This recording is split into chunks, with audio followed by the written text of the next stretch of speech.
One of the reasons why Rockville Center has been a community that has been very stable in terms of diversity is that starting about 2 decades ago, it began to deeply think about the interaction between tracking the achievement gap and kids just getting along. I think the real challenge is to embrace the diversity. What happens a lot in suburban communities is when the communities become more diverse, people start to become frightened. And they think that they have to, whatever group was there originally, they need to protect their own and not allow their kids in any way to really experience the richness of the diversity. I don't even notice that we're all different. I tend to not really think like that. I have all different types of friends, different grades, different races, where they live, it's all different. Embracing diversity, seeing it as a strength, making it work, making sure that all kids get access to high-track curriculum with lots of supports as needed is really the key to success. I love the kids in the city and I love the kids out here in the suburbs. The one main difference that I do see with Southside is that we're able to really maximize learning for all the children in various ways. Kids in the city are definitely motivated, but I feel may not necessarily have all the resources and are certainly deserving of it, but for whatever reason, that's the equity is just not there. With the inclusion, you see that you have to differentiate your instruction. You have to, meet the needs of the learners where they are.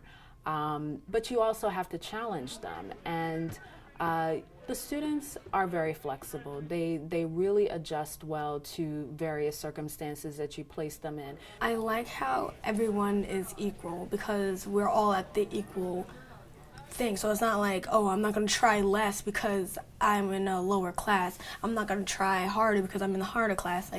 We're all, it's in our hands to apply ourselves. So Southside has extra help every single morning.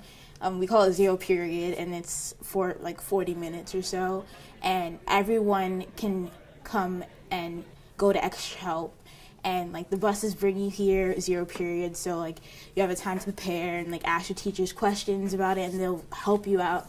Kids learn from each other as much as they learn from a teacher.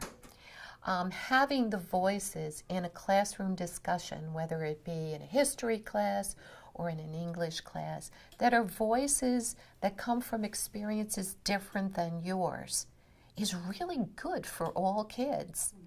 All kids benefit from integration. Right now, when I'm going through, while I'm assimilating to the different cultures, learning how they act and what they like to do, and I'm finding out that they're the same as me, they're similar in every way. There definitely are schools out there that are really cliquey and they just hang out with their own groups or their own race.